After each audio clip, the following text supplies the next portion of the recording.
The ever-burning Pyre. Blackreach was a town defined by its shadow. Perched on jagged cliffs above the restless sea, it carried the weight of its curse in every breath of its fog-laden air. The flames of the pyre at the edge of the cliffs never dimmed, crackling day and night, a defiant barrier against the entity that lurked beyond. Every year, the lottery of ash chose a new keeper, a soul bound to maintain the pyre. This year, Calla, a bright but cynical young woman, had drawn the bloodstone. Unlike her predecessors, she didn't believe in the town's whispered tales of the Tideborn, a monstrous entity of fire and shadow that thrived beyond the cliffs. Superstition, she thought. Nothing more. The winter solstice gripped Blackreach in its cold, merciless hold. Shadows stretched long across the town square as the entire population gathered in silence, the flickering glow of oil lanterns casting ghostly shapes on the walls of weathered stone buildings. The unrelenting light of the pyre on the cliffs served as a grim reminder of why they were there. "Step forward," barked Elder Reeve, his voice cutting through the hushed murmurs like a blade. The ancient wooden chest stood before him, its surface carved with runes long since worn smooth. Inside, the polished stones gleamed. Families shuffled nervously, nudging their chosen representatives toward the chest. A girl sobbed as her mother pushed her forward.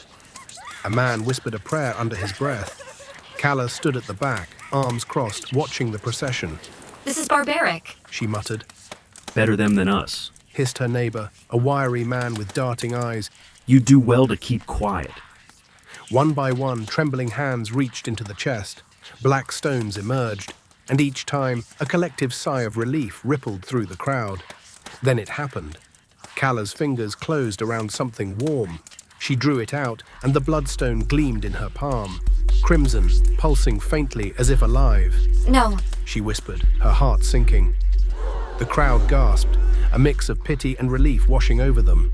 A woman crossed herself while others turned their faces away.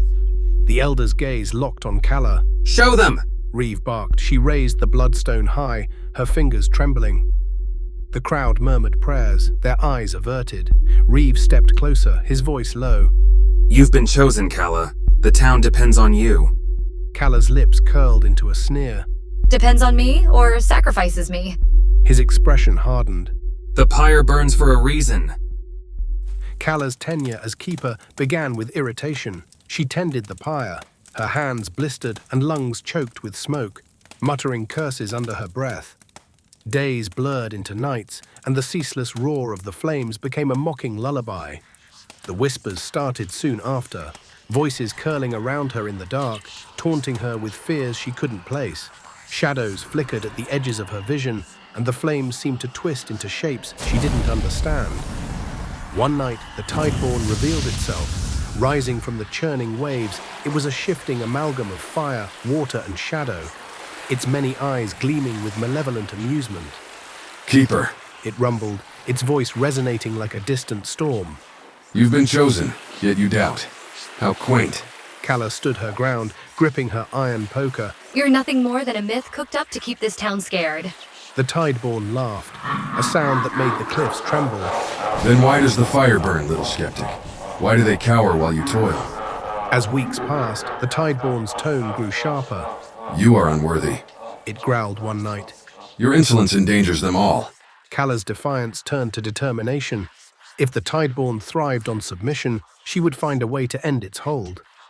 Scouring the old keeper's abandoned library, she found fragments of an ancient ritual, a way to extinguish the pyre and banish the Tideborn forever. But it required a single ember from the pyre carried away from its flames. She worked in secret, gathering herbs and inscribing runes, all while feigning compliance. The Tideborn watched her from the waves, its interest growing. "Boldness can be a leash as much as a key," it whispered. On the night of the ritual, storm clouds churned above, lightning illuminating the pyre. Calla carried the sacred ember in an iron urn, her pulse pounding with fear and resolve. She knelt at the edge of the pyre, her voice trembling as she began the chant, but her words faltered as figures emerged from the shadows. The elders, their faces pale and resolute, surrounded her. "Calla," Elder Reeve's voice cut through the storm. "stop this foolishness." She glared at him, her grip tightening on the urn. You knew? she hissed. You've been feeding it? Reeves' expression hardened. Without the Pyre, the Tideborn's wrath would consume us all. It demands submission. You let it torment us for generations. You sacrificed me to appease it. Reeves stepped closer, his voice low. The lottery is not random, Calla. You were chosen because your defiance would please it. But now you've angered it. If we don't act, it will destroy us all.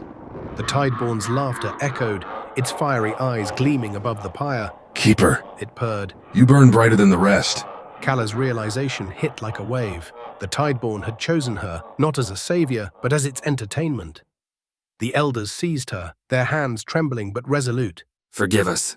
His voice hollow. This is the only way. They bound her in iron chains, dragging her to the pyre. Calla struggled, her screams drowned by the roaring flames. The Tideborn loomed above, its laughter mingling with the storm.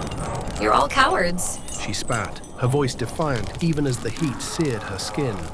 The flames consumed her, but her spirit didn't break. Her screams turned to curses, echoing over the cliffs. The Tideborn's many eyes gleamed with satisfaction as the fire burned brighter than ever. When dawn broke, the pyre's flames remained unrelenting.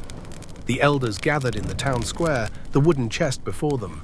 The bloodstone gleamed faintly, waiting for the next sacrifice. The townsfolk watched in silence as a new name was drawn. Life in Blackreach continued, unchanged but for Calla's absence. On the cliffs, the Tideborn lingered, its laughter carrying on the wind. In the heart of the flames, Calla's charred silhouette stood, a haunting reminder of her futile defiance. Her face, frozen in a final snarl, seemed to mock the cycle that would never end. And so the lottery of ash began anew, as eternal as the flames themselves. Bloody Mary's Horror Stories. Watch, like, and subscribe.